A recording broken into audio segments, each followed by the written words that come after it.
In today's Health Smart, we're talking about the growing opioid crisis. It's estimated 23 million Americans are addicts, and only 3 million will ever get help. And of course, those numbers are startling.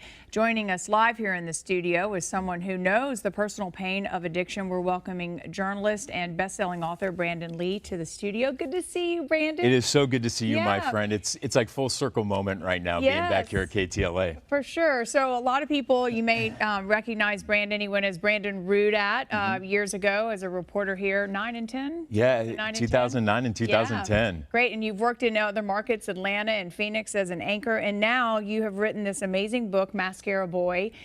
This book is a really raw look at your addiction and your recovery from addiction. Were you afraid to even put pen to paper? I had so much fear, right? Exposing all of my scars. I mean, all of my scars. I held nothing back because I felt if I was going to do this, I needed to speak my truth.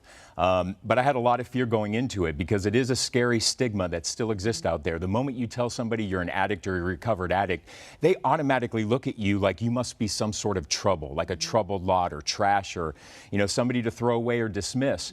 And I was actually doing a documentary on the opioid crisis in Arizona.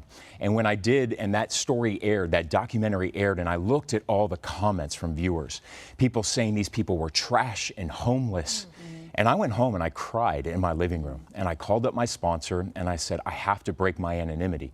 These people have no idea that I used to be a drug addict. And do they look at me as a piece of trash and scum? So that actually is what inspired me to eventually break my anonymity and write this memoir.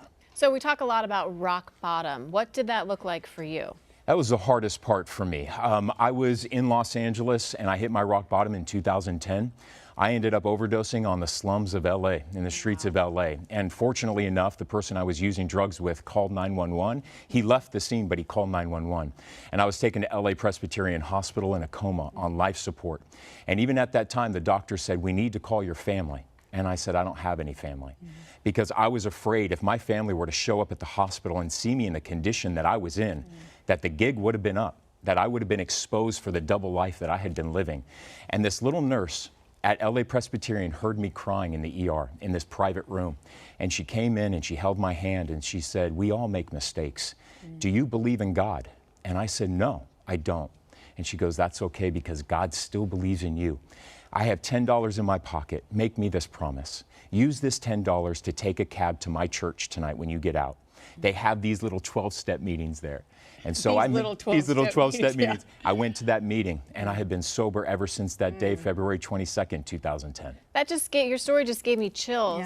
And it just also is the point that this can happen to anyone, someone who you would call trashy, whatever you said before, but we shouldn't label these people and judge them because an addict can happen whether you're rich or poor. Absolutely, and I tell people this all the time, addiction does not discriminate. I grew up in Orange County, California. I went to prep Catholic high school, played soccer in Europe for a few months at a time.